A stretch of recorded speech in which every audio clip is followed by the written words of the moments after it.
Let me ask you something real quick. You're at a cookout. Someone hands you a juicy beef patty on a bun. You say, "Thanks for the hamburger." But wait, there's no ham in it. It's beef. Pure beef. So why in the world do we call it a hamburger? That's like calling a hot dog a cold cat. It just doesn't make sense until you dig into the story behind it. And trust me, this story has everything: a medieval city in Germany, immigrant workers building America with their bare hands, a genius who slapped meat between bread to feed a crowd, and a family feud that literally changed the food industry forever. Stick around.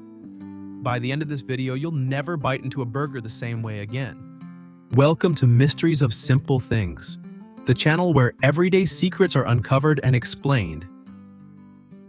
To understand the hamburger, you gotta go back to a city called Hamburg, Germany. And no, they weren't making burgers there. Not yet.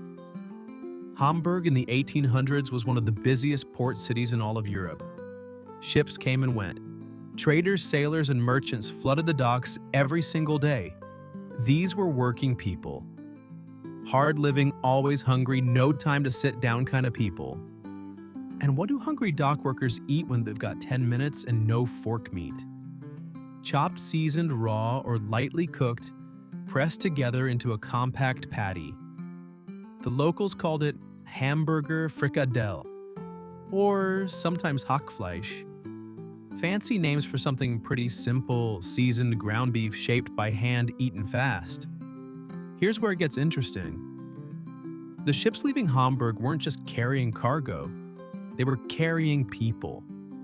Hundreds of thousands of German immigrants packed into those boats heading to one destination, America. And when they left, they brought their food habits with them. By the 1850s and 1860s, you start seeing something on American restaurant menus called the Hamburg steak. It was exactly what it sounds like: a cooked patty of seasoned ground beef served on a plate, usually with onions. No bun, no fries, just meat on a plate eaten with a knife and fork like a proper meal. Fancy restaurants in New York were serving it. The working class loved it. It was cheap, filling, and it tasted like home for millions of immigrants. But it was still just a steak on a plate. Something was about to change that forever. Okay, so here's where things get messy in the best possible way. Because nobody can agree on who actually put the Hamburg steak inside a bun. And there are three very different stories. All of them sound convincing. All of them have believers. And honestly, we may never know for sure which one is true. Story number one: the Menches brothers. 1885. Charlie and Frank Menches were food vendors working the county fair circuit in Ohio. One day they ran out of pork for their sandwiches. Their supplier had nothing, so they grabbed ground beef instead, fried it up, and put it between bread. The crowd loved it. They called it the Hamburger, allegedly named after Hamburg, New York, the town where the fair was held that day. Story number two: Charlie Negreen, also 1885. Also at a Wisconsin county fair. Charlie was selling meatballs, but people kept dropping them while they walked around. So he flattened the meatballs, slapped it between two slices of bread, and called it a hamburger. Genius. Or just practical. Story number three: Frank and Charles Bilby, 1891. A family in Tulsa, Oklahoma claims their great-grandparents served the first burger on a homemade yeast bun at a 4th of July celebration. Tulsa has literally declared this the official origin story. They take it very seriously. So which one is true? Here's the honest answer: probably all of them and none of them. The idea of putting meat between bread is so practical, so obvious, so human, that it likely happened in dozens of places at roughly the same time. Nobody sat down and invented the hamburger. It just evolved. But what we do know is where the name came from. And it wasn't ham, it was Hamburg. Now here's a name you probably haven't heard before, and that's a shame because this guy deserves serious credit. Charles Feltman, German immigrant, hard worker, started as a pie seller on Coney Island, noticed that the crowds were massive and hungry, and Nobody was selling anything convenient.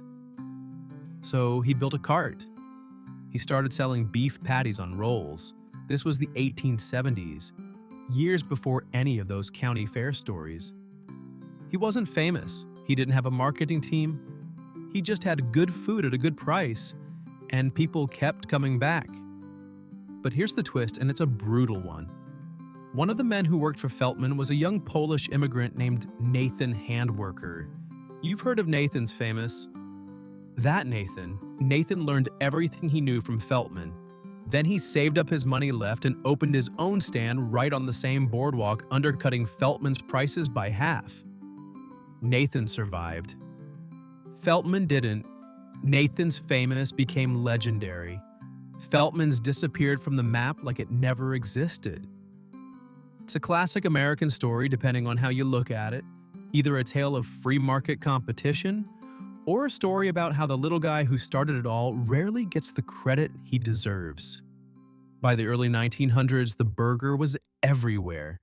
White Castle opened in 1921, the first hamburger chain in America. 5 cents a burger. You could eat 3 and still have change for the streetcar. Then came McDonald's. Then Burger King, then Wendy's. What started as dockworker food in a German port city had become the most consumed food item on American soil. Today, Americans eat roughly 50 billion burgers every single year. That's about 3 burgers per person per week. We put it on the dollar menu, we put it in the drive-thru. We serve it at the Super Bowl, at backyard cookouts, at diners open at 3 a.m., when nothing else makes sense but a double cheeseburger. The hamburger didn't just become an American food, it became an American identity. And all of it traces back to a seasoned beef patty on a German dock and immigrants who carried a taste of home across an entire ocean. So the next time someone hands you a hamburger, you'll know the truth. No ham, never was. Just a hard-working city in Germany, a wave of immigrants who brought their food with them, and 100 different people in 100 different places, all having the same genius idea at roughly the same time. Oh, and one more thing just because it's fun. You know the cheese in a cheeseburger? That's actually American. The hamburger came from Germany, the cheese slice melted on top. Pure processed American invention. Filed for a US patent in 1935. So the hamburger is German. The cheeseburger is American. You're welcome. If you've got a food name that's been bugging you, drop it in the comments right now. We read every single one. Don't forget to subscribe. We'll see you next time.